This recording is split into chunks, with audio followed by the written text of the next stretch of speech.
Hi, everybody. My name is Amelia. I'm with the Ellenville Public Library Museum, and welcome to today's virtual field trip. So, without further ado, may I present? Hi guys, I'm Becca. I'm the interpretive ranger here at Sam's Point, and I am here with our SCA intern Dylan Medici, and we're going to talk about the Sam's Point fire and fire ecology and wildfire fighting. So Dylan and I are both trained wildfire fighters, class 3, right? Oh, Type 2, class 3, same thing. Type 2 wildland firefighters. As you can see behind me, we had a fire here. The fire took place in 2016. It was named the Sam's Point Fire. You guys could probably see it from Ellenville. It burned about 2,000 acres of the 4 to 5,000 we consider the Sam's Point area, so almost half of Sam's Point of the 24,000 acres we have at Minnewaska. So not a big fraction of land compared to Minnewaska, but for the Sam's Point area, it was pretty much half of it. The fire burnt for about 5 days. It is an unknown cause still. We do believe it was human because there was no lightning. It was a very warm day in April. It was late April. We have those seasonal fire bans for a reason, from March 15th until May 15th. And this was one of them. It was most likely a careless smoker threw their cigarette butt. We don't have any leaves on the trees or the bushes in April. And poof, fire. Burned for about 5 days. And it burned hot and fast because we haven't had a fire here in over 70 years. So we have been just not having routine wildfires. But luckily, the Schwam Gunk Ridge here, we are accustomed to fires. We've been having fires here throughout human history. Before humans were even here, lightning would start natural fires. There was a natural started fire from lightning on the ridge in 2020. It was up on the Mohonk Preserve property up a little north of New Paltz.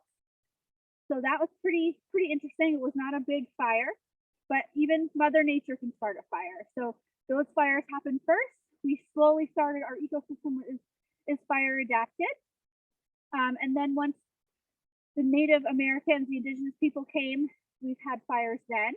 They set fires. They noticed that, those blueberries, their crop is pretty big about 2 years after a fire. Think about it. Fire comes before the growing season. They have all of this fertile land after the fire to grow back if their roots don't get burnt. Perfect situation here. So they started routinely burning the ridge, and we have evidence of that, charcoal evidence in some of the tree cores that we have.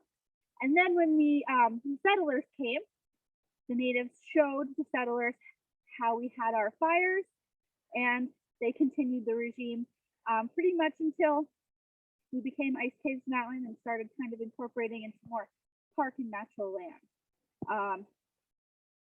So yeah, that is our Sam's Point fire here in our little fire history of the ridge. We have these carriage roads. I do want to point out we have our carriage road here. We're on Loop Road and Ice Caves Road. And you can see the forest on the other side. The carriage road does act as a fire break. It worked perfectly in this instance. It didn't work perfectly on High Point Carriage Road. It did jump the fire line or the fire break. We also had dozer lines put in for a lot of fire prevention. We fought fire with fire for this fire. I know. How do you fight fire with fire? Dylan's going to tell you all about wildland firefighting when I'm done telling you about the history of it. We use fire with fire. We use helicopters, picking up water from Lake Maritanza just a couple hundred feet down the road and dropping it on the really hot spots. But it was very windy and it was a very unruly fire. It burned very hot and fast. And we have some of our favorite fire adapted species here. So we have huckleberry, which we don't have any leaves on this stuff, I'm sorry. Huckleberry and sheep laurel and wintergreen. And then our favorite one over here is the pitch pine. The pitch pine has a serotinous pine cone, which means it has a pine cone filled with wax. And once it gets hot enough, it'll pop open and spread its seeds. And it needs that heat from the fire to pop open to spread its seeds, which is pretty unique. And then sometimes you can see there are some dead ones, but there are some that are coming that have come back to life. So this one here in particular has what we call epicormic sprouting. So it's growing straight out of the trunk. It's kind of an emergency response to the fire and the heat. It just straight on out, just growing, putting needles out anywhere. Just need to get that chlorophyll out. In the back, you can see, or actually on this one over here, you can see it did do that, the epicormic sprouting, and it kind of didn't burn as hot, but there is a little guy coming from the base here. And that's called basal sprouting. So the roots are still alive, but the tree itself, the top tree is usually not. This one is, but the tree here just starts shooting out of the bottom, just a new tree. Yeah, and did you want to come in up close to see a pine cone? Actually, probably a better one. Okay, I'm trying not to step on too much. I don't want to do any damage. All right, here we go. So you can see this is a mature pine cone. It's just fully closed. It's fully closed. Closed. Sorry. This one will need some heat to open up and spread its seeds. That one opened up though. Which one? One up there, you can see that it was opened up. It's all its little spines are open up. Yeah. And that sent its seeds out right after the fire.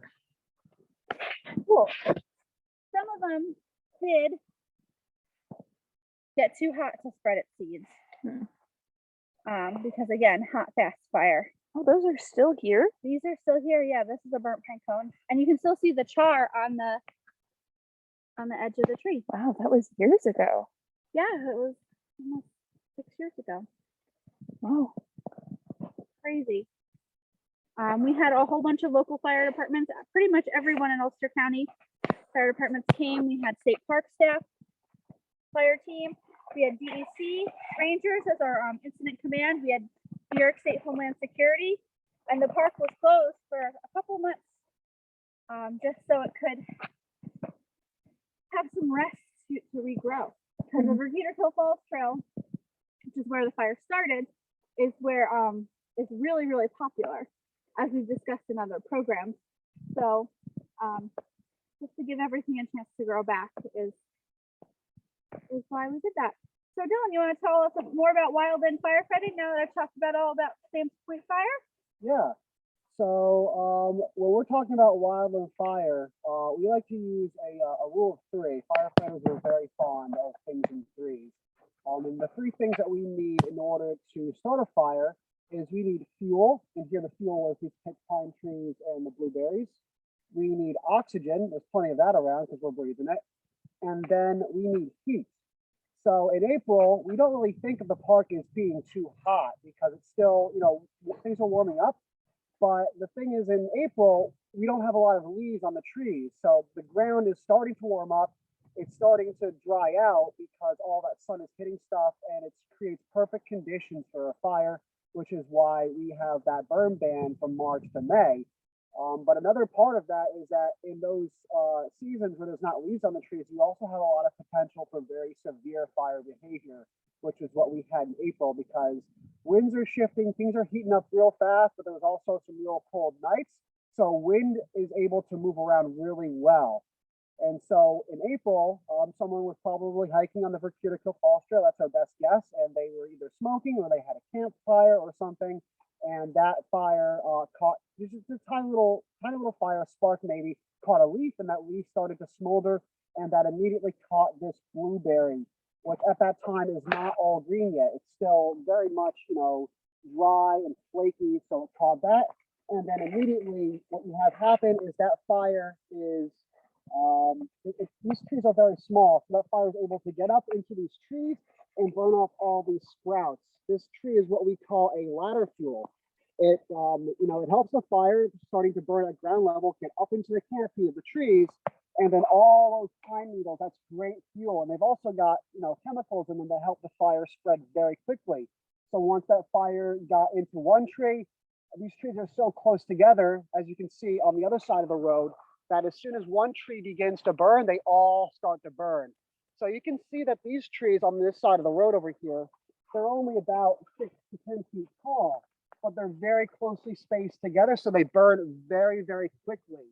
And even trees that are that tall, once you get the fire going, we had flame heights here over 100 feet tall. It was one of the fastest and most severe fires that we've had in modern history in New York State. The next closest fire in size of Sam's Point at this park was, I think, in 1945 or 1949, when that also burned about 1,000 acres. As Becca said, the fire here burned about 2,000 acres, which, as far as the Northeast goes, is very, very large.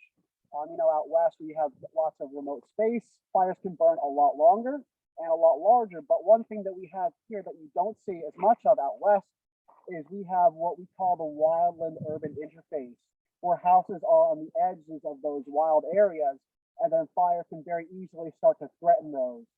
So the town of Cragsmore and the village of Ellenville are very close to this area, and if that fire begins to spread very quickly, suddenly you have fire threatening people's homes.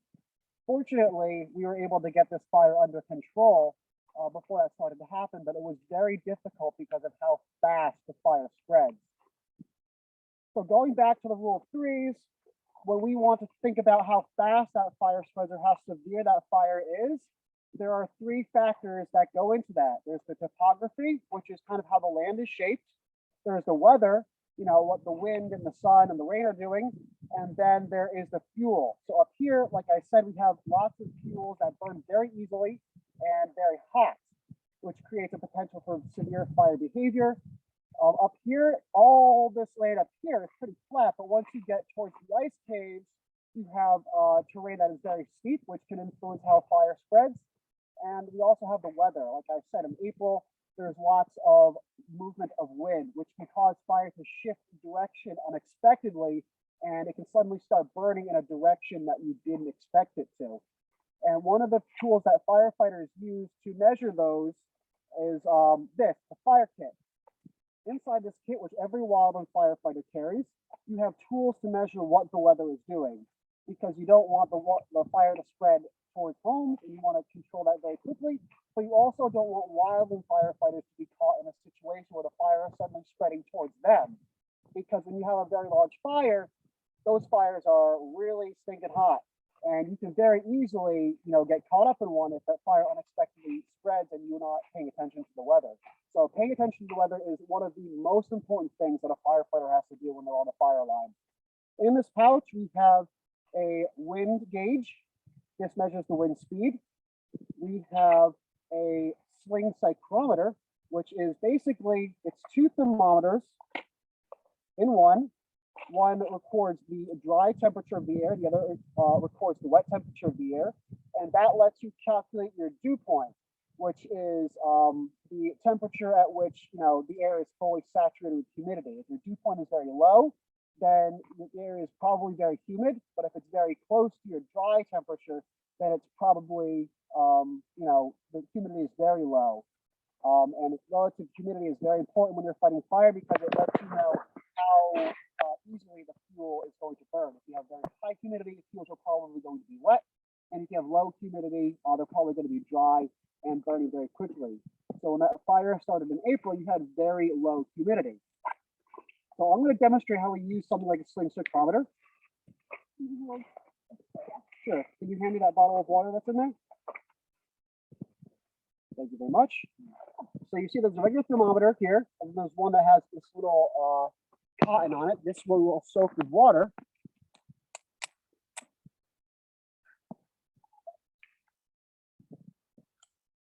That's fully wet. Alrighty. So I am going to swing this around. And what we should see is the thermometer that does not have the cotton on it should drop to the actual temperature, which is probably somewhere in the 40s. And then this one will drop to the lowest temperature that it can. before it matches the humidity of the air. We could do a little bit of math or use some tricky tools to figure out what the humidity is for today.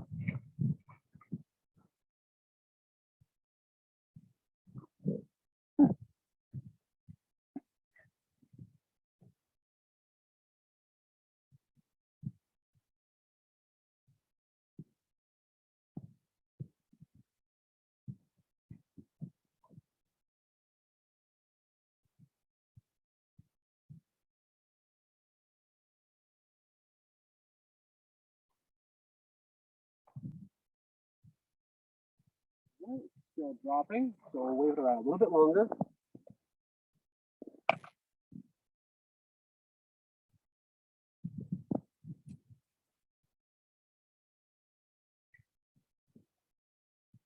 So when ideally would you be using the tool? This tool you would see firefighters using all the time when they're fighting fires. If you're fighting a fire, the weather forecast is probably not going to help you so much, because what you want to know is what the fire is probably going to do at your exact spot. So I could have a firefighter here swinging this around, and I could have a firefighter down the road at Ice Caves Mountain swinging this around. And the humidity could be different depending on what the vegetation is. You'd expect it to maybe be a little bit higher if there's lots of leaves on the trees, because leaves absorb a lot of water and they can contribute to the humidity in the air. But over here, there's not so much. So I think it's about as low as it's going to get. So if you want to look, the actual temperature is probably around 35, maybe 34. And the wet temperature is probably around 33 or 32. Now there's some math you can do to figure out what the humidity is, but I'm going to cheat and I am going to use a slide rule, which is in the fire pouch. So on this, we want to look at the dry temperature, which is, I think, 34. That's 30, 31, 32, 33, 34. And I'm going to line that up to the wet temperature, which I think was 32. So that's right there. Let me get them to match up. 1, 2, 3, 4. All right, I think it's about right. And we can go over here, and it tells us that the relative humidity is probably around 80 to 78%, somewhere in that area. So the fire danger today is probably pretty low. There's not so much fuel to burn since all the leaves have fallen off of the trees, and it's not very dry, and it's not very warm, and it's not very windy. I took a wind reading. So this, you just put the little holes in the back towards facing the wind. And it's not too windy now, but I got up to 5 miles an hour. So no, not too windy today. So At least not yet. if it's not too windy, it's not too hot, and the humidity is not too high, then you probably don't have very high fire danger. But if it was windy, or if it was very hot, or if it was very dry, then you could see the likelihood of fire starting, or that fire going very quickly to a severe fire. And a severe fire is a fire where you can't quite predict. We're going to go this way so that we don't get them in the shot. So we're going to backdrop you over here. So a severe fire is a fire where fire conditions can change very quickly and very drastically. So over here, we didn't have, you can see that the severe fire was, it burned out all these trees enough for them to not be able to come back.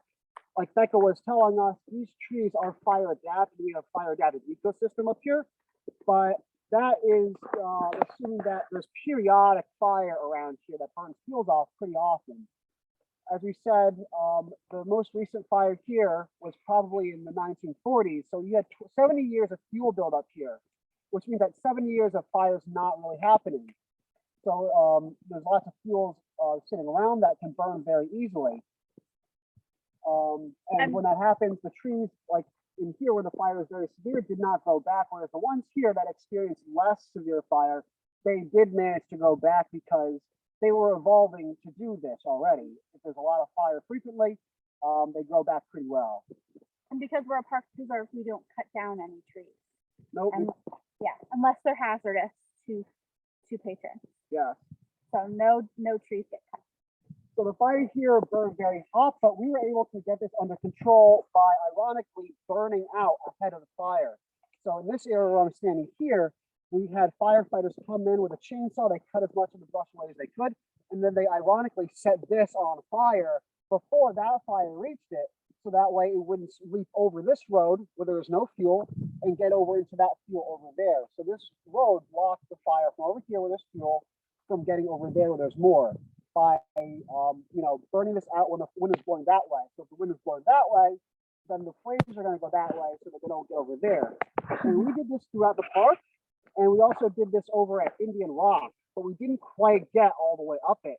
So what wound up happening is in the early morning when the winds shift direction, the fire actually jumped this road and it burned out a huge area around Indian Rock, which is why we still close that trail off seasonally in the summer, because that was the area where the fire was the most severe, and it also has our highest concentration of sensitive species that are still recovering from that fire. That's the fire that you could see from Ellenville, was that side of the fire. Hmm. It's the west side of the mountain. So how does setting a smaller fire prevent a bigger fire from jumping? Do they not join up as like one big thing? They can join up, but it burns the fuel, so there's no fuel available to burn anymore.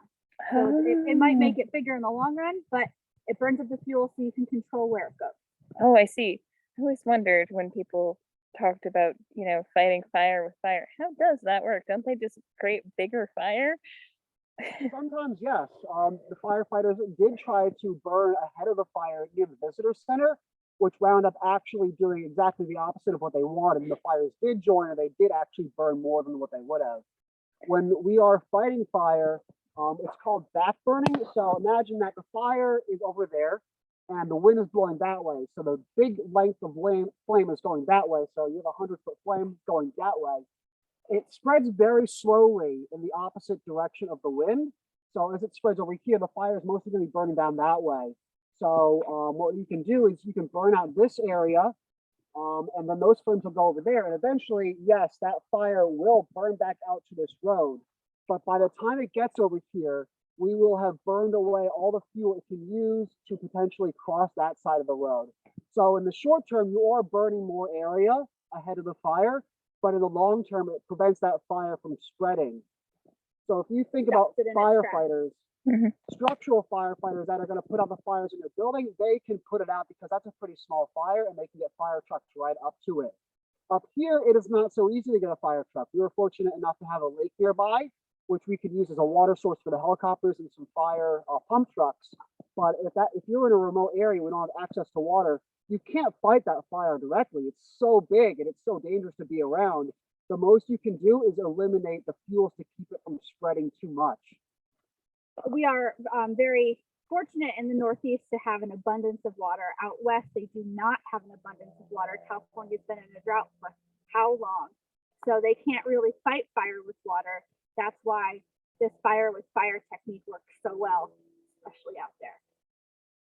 Yeah. So normally what you see happening is, normally this mountain would probably burn every 5 to 10 years. And you would have frequent fires that burn away all the fuels that keep things from, getting too bad. But because fire is so infrequent here now that people live nearby, what you see happening is that we don't have a lot of fires, but we do have fires. They can, burn very hot and they can threaten a lot of area. So we really like to try and manage it as much as we can. And we're hoping to do some prescribed burnings sometime in the near future to keep them from getting too bad when it happens. Okay. Do we have any questions? Yes, please put your questions in the